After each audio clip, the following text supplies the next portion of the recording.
नूह प्रकरण को लेकर पर्यटन विभाग के अध्यक्ष अरविंद यादव ने कहा, जो पहले हुआ फिर से नहीं होने दिया जाएगा।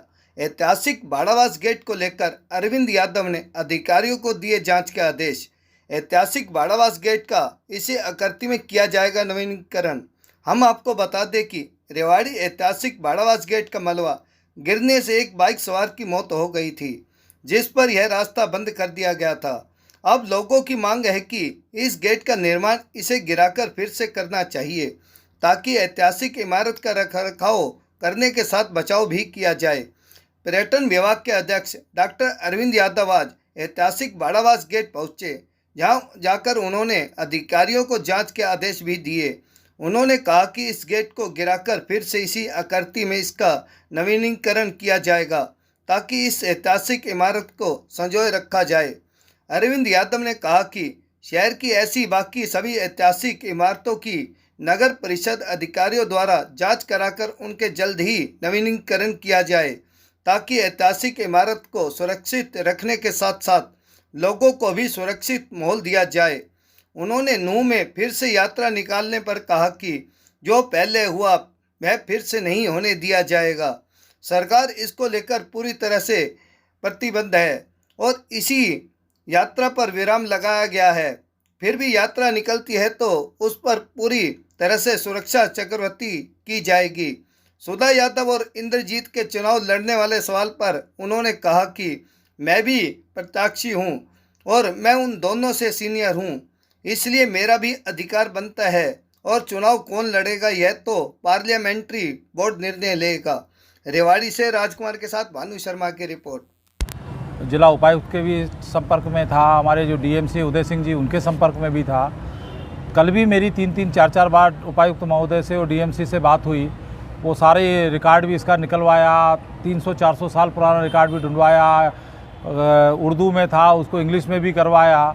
और रात को फिर पीडब्ल्यूडी ने भी जब इसका इंस्पेक्शन किया तो एक्सीएन ने रिपोर्ट दी कि ये जो है डैमेज इतना हो चुका है कि इसका रखरखाव भी मुश्किल है और रिपेयरिंग भी मुश्किल है। कल भी उपायुक्त को कहा था कि मैं कल 12 बजे यानी आज 12 बजे के लगभग मैं जाऊंगा और मैं सब व्यापारी भाइयों से, दुकानदार भाइयों से, शहर के मौजूद लोगों से बात करूंगा और उनकी जो सहमति बनेगी वो काम हम करेंगे।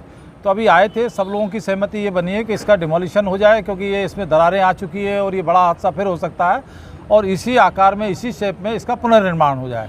तो इस बात के ऊपर सहमति बनी है। तो मैंने अभी उपायुक्त महोदय से भी टेलीफोन पे बात की है। सुबह मेरी कंवरपाल जी जो हमारे पुरातत्व के मंत्री हैं उनसे भी मैंने सुबह टेलीफोन पे बात की थी।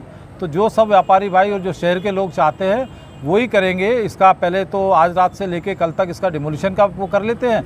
इसको गिराने के बाद मलबा वलबा साफ़ होने के बाद, अभी ये त्यौहार है हमारा, जन्माष्टमी का है, रक्षाबंधन का है, इसके बाद जो भी सरकारी नियम होते हैं, इसका टेंडर होना है, कोटेशन होना है, जो भी होना है वो उपायुक्त महोदय देख लेंगे और देखने के बाद इसका इसी तरीके से पुनर्निर्माण करा लेंगे, ताकि शहर की धरोहर जो हम सब लोग चाहते हैं कि बची रहे वो बची रहे और जो इसकी हालत है वो नया बनने से वो भी जो एक रिस्क है हमेशा के लिए वो भी खत्म हो जाएगा। तालमेल बिठाने के बाद इसकी समस्याओं को दूर करेंगे। डॉक्टर सुधा यादव रेवाड़ी में आई, कार्यकर्ताओं से बातचीत की है। क्या लगता है कि चुनावी सरगर्मियां जोर पकड़ने लगी है, कहीं चुनावी अभियान है, क्या कुछ? देखिए, हम सब लोग पार्टी के वो उस पीढ़ी के लोग हैं कि हम कहीं भी जाते हैं तो ये कहीं दिमाग में नहीं रहता कि कहीं जाने से, क्योंकि मैं भी होके आया था और जागरण चल रहा है श्याम बाबा का 3 दिन पहले, कल उनको भी निमंत्रित किया गया था तो कल उसमें आई थी। वो हमारी नेता है तो कार्यकर्ताओं का मन रहता है कि जब नेता शहर के अंदर आ रहे हैं तो 3-4 जगह चाय भी उनको पिलवाई जाए। तो हमारे 3-4 जगह उनकी चाय का तो 10:15 साढ़े 10 बजे सीधा उनके चाय के कार्यक्रम में पहुंचा। तो ये एक रूटीन के काम है, इसको कोई राजनीतिक से जोड़ के या चुनाव लड़ने ना लड़ने के रूप से जोड़ के देखना उचित नहीं है। आते हैं हमारे नेता हैं, सब जगह जाते हैं, हम भी सब जगह जाते हैं, तो कोई वहाँ दूसरी जगह जाते हैं इस तरह कार्यक्रम में, तो वहाँ थोड़ी चुनाव लड़ने जाते हैं। तो ऐसा नहीं है। पार्टी, हम लोग पार्टी के वो समर्पित सिपाही हैं कि जहाँ सुधा यादव जी को कहेंगे कि यहाँ से ताल ठोकना है तो 365 दिन राजनीति करते हैं, वहाँ से ताल ठोक लेंगे। जहाँ से और किसी को पार्टी का आदेश होगा वो पार्टी के आदेश को मानेंगे। इससे इंटरनेट बंद कर दिया गया है, यात्रा को परमिशन नहीं दी गई, जबकि विश्व हिंदू परिषद वाले अड़े हुए हैं कि 28 तारीख को हम वो यात्रा पूरी करेंगे। इस पर आप क्या कहेंगे? देखिए, कानून व्यवस्था वो सरकार के लिए प्रायोरिटी है और कानून व्यवस्था जिनके हाथ में निर्णय उनको करना है। उनको लगता है कि यात्रा आने से कानून व्यवस्था बिगड़ सकती है तो वो अपना निर्णय लेंगे, सरकार अपना निर्णय लेगी। जो स्वयंसेवी संस्थाएं होती हैं या जो धार्मिक संस्थाएं होती हैं उनका निर्णय अपना निर्णय होता है। तो सरकार इतनी संवेदनशील है कि बैठ के कोई ना कोई उचित रास्ता निकाल लेंगे। जो पहले हुआ है, जो दुर्भाग्यपूर्ण हुआ है नूह में 31 तारीख को, वो उसकी पुनरावृत्ति नहीं होगी, किसी भी हालत में नहीं होगी, इतना विश्वास मैं आप लोगों को डॉक्टर साहब आखिरी सवाल, रेवाड़ी से दो हैं, एक तो सुधा यादव, राव इंद्रजीत सिंह, लोकसभा चुनाव पहले, विधानसभा बाद में, किसको आप उम्मीदवार मानते हैं? तो मैं उम्मीदवार क्यों नहीं हो सकता? दो क्यों है? तीसरा क्यों नहीं मानते हैं? कि आप मैं क्यों तो हम मान के चले मैं कि दोनों से सीरियल, मैंने पहले भी कहा कि डॉक्टर अरविंद यादव या सुधा यादव वही उम्मीदवार होंगे जब पार्टी उनको ठप्पा लगा के कहेगी कि भाई आप हमारे उम्मीदवार हो। मेरे कहने से या सुधा यादव जी के कहने से या राव इंद्रजीत साहब के कहने से कोई उम्मीदवार नहीं बनता है। एक पार्लियामेंट्री बोर्ड बना होता है, जब वहाँ से जिसकी पीठ को थपथपा के ठप्पा लगा के भेजा जाएगा, पूरी पार्टी मजबूती के साथ खड़ी होगी और उसकी जय जयकार करेगी। इसमें कहीं कोई मतलब इन दोनों से मजबूत डॉक्टर अरविंद यादव के उम्मीदवार सारे हैं। भाई पार्टी जिसको करेगी वो पार्टी का सिपाही है ना। मजबूती और कमजोरी का सवाल कहाँ से आ गया?